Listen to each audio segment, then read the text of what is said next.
కేవలం ప్రభుత్వ ఆధ్వర్యంలో 11 మెడికల్ కాలేజ్ మాత్రమే ఉండేటివి కూడా. కానీ జగన్మోహన్ రెడ్డి గారు ముఖ్యమంత్రి అయినాక వైద్య విద్య కావచ్చు, లేకపోతే విద్య, అలాగే వైద్యము, ఇవన్నీ కూడా ప్రజలకు, ముఖ్యంగా పేదలకు, మధ్యతరగతి వారికి కూడా అందుబాటులో తీసుకొని రావాలని చెప్పి ప్రభుత్వ ఆధ్వర్యంలోనే 11 కాకుండా ఎక్కువ మెడికల్ కాలేజీలు ఉంటే ఎక్కువ మంది విద్యార్థులు కూడా వైద్యులైపోయి బయటకు వస్తారని చెప్పేసి ఒక సదుద్దేశంతో 17 మెడికల్ కాలేజీలు 8,300 కోట్ల రూపాయలతో శాంక్షన్ చేసి కోవిడ్ తర్వాత ప్రారంభించి 2 సంవత్సరాల్లోనే 7 మెడికల్ కాలేజీలు కూడా పూర్తి చేసి అన్ని రకాల అంగులు చేకూర్చి స్టాఫ్ నియమించి 5 మెడికల్ కాలేజీలోని 24, 23, 24 అకాడమిక్ ఇయర్ లోనే ప్రారంభించడం జరిగింది. 2 మెడికల్ కాలేజీలు కూడా 24, 25 అకాడమిక్ ఇయర్ లో ప్రారంభించాలంటే ప్రభుత్వం మారిపోవడం, కూటమి ప్రభుత్వం అనేది కూడా రావడం,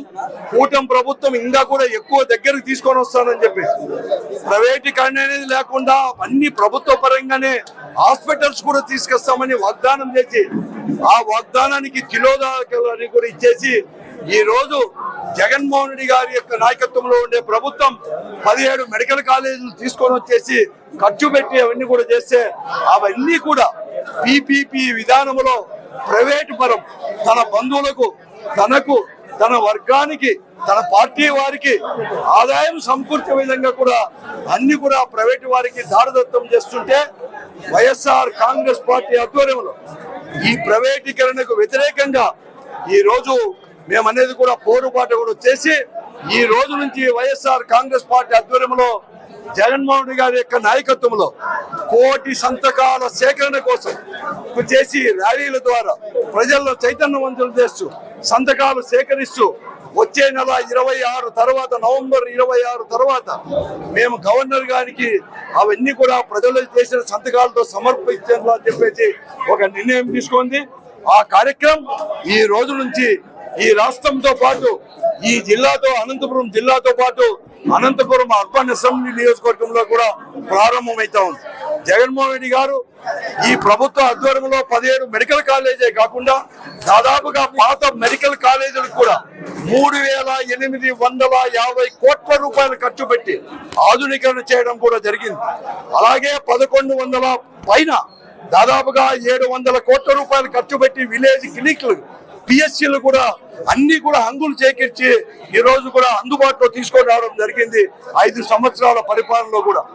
ఇవే కాకుండా అర్బన్ హెల్త్ సెంటర్లు కూడా పేదవారి కోసం అనంతపురం లాంటి జిల్లా కేంద్రంలో కూడా ఒక్కొక్క అర్బన్ లో కూడా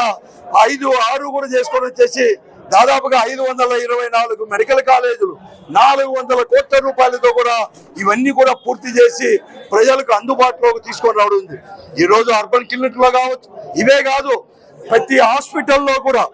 0 వేకెన్సీలు, అంటే ఎక్కడ కానీ వేకెన్సీలు లేకుండా డాక్టర్ల దగ్గర నుంచి, నర్సుల దగ్గర నుంచి, అటెండర్ల వరకు పూర్తి చేసిన ఘనత కూడా ఆ రోజు వైఎస్ఆర్ కాంగ్రెస్ పార్టీ ప్రభుత్వానికి, ముఖ్యమంత్రి జగన్మోహన్ రెడ్డి గారికి దొరుకుతుంది. అన్ని కూడా నిర్వీర్యమైపోయినాయి, పిఎస్సీలు నిర్వీర్యమైపోయినాయి, అర్బన్ సెంటర్లో మందులు కూడా లేవు, ఎక్కడ కానీ లేవు, తర్వాత హాస్పిటల్లో ఎవరు కానీ పనిచేసే వాళ్ళు లేరు. ఇవి కాకోకుండా ఈ 17 మెడికల్ కాలేజీలు వస్తే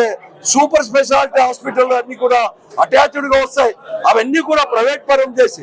ఆ సూపర్ స్పెషాలిటీ హాస్పిటల్లో ప్రైవేట్ మెడికల్ ఈ 17 కాలేజీల్లో కూడా ఫీజులు దండుకునేదానికి కూడా అవకాశం చట్టంలో కల్పించారు. కాబట్టి దానికి వ్యతిరేకంగా మేమందరూ కూడా ఒక పోరుబాట, ఈ ప్రైవేటీకరణకి పోరుబాట నిన్ననే జగన్మోహన్ రెడ్డి గారు అక్కడ ప్రారంభించడం జరిగింది. ఈ పోరుబాటని ఈ రోజు ఈ జిల్లాలో అనంతపురం అర్బన్ అసెంబ్లీ నిధులు కూడా ప్రారంభిస్తున్నాం.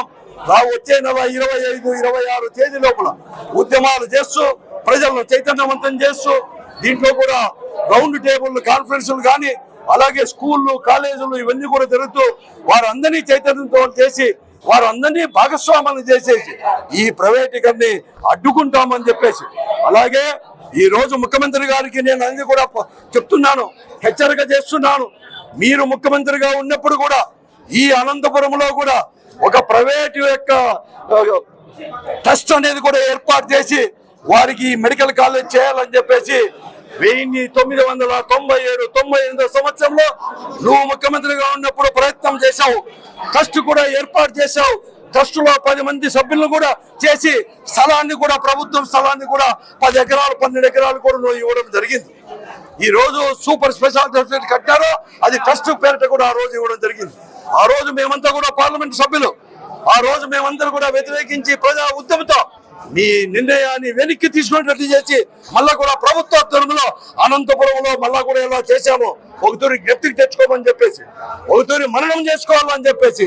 ఈ రోజు ఈ ప్రభుత్వాన్ని, ముఖ్యంగా చంద్రబాబు నాయుడు గారిని, తెలుగుదేశం పార్టీ వారిని కూడా నేను చెప్తా ఉన్నాను. అదే కాదు, ఆ రోజు 1992లో నేదురుమల్లి జనార్దన్ రెడ్డి గారు ముఖ్యమంత్రిగా ఉన్నప్పుడు ఇంజనీరింగ్ కాలేజీలు అలాగే మెడికల్ కాలేజీలు కూడా ప్రైవేట్ పరంకి, ప్రైవేట్ వాళ్ళకి ఇస్తామంటే ఆ రోజు పెద్ద ఎత్తున ఉద్యమం అనేది కూడా ఈ ఆంధ్రప్రదేశ్, ఉమ్మడి ఆంధ్రప్రదేశ్ జరిగిన తర్వాత ఆయన ముఖ్యమంత్రి పదవిని కూడా ఎలా కూడా దించేశారో ప్రజలు ఒత్తిడి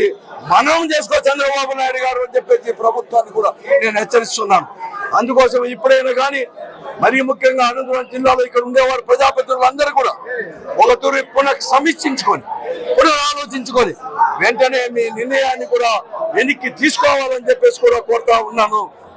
అందుకోసమే ఈ రోజు నుంచి వైఎస్ఆర్ కాంగ్రెస్ పార్టీ ఆధ్వర్యంలో 1 కోటి సంతకాల సేకరణ యొక్క ఉద్యమంలో చేయాలని చెప్పేసి, ఈ ఉద్యమంలో మేధావులు, ప్రజా సంఘాల నాయకులు, ప్రజా సంఘాలు, వామపక్షాలు, ముఖ్యంగా కూడా రాజకీయ పార్టీ నాయకులు, వామపక్షాలు, అలాగే ఈ ప్రైవేటీకరణ వ్యతిరేకించే ప్రతి ఒక్కరు కూడా భాగస్వామ్యం కూడా కావాలని చెప్పేసి కూడా నేను వారందరినీ కూడా స్వయంగా కూడా ఒక వైఎస్ఆర్ కాంగ్రెస్ పార్టీ తరఫున కూడా నేను వారందరినీ కూడా కోరుతా ఉన్నాను. జై వైఎస్ఆర్ కాంగ్రెస్ పార్టీ.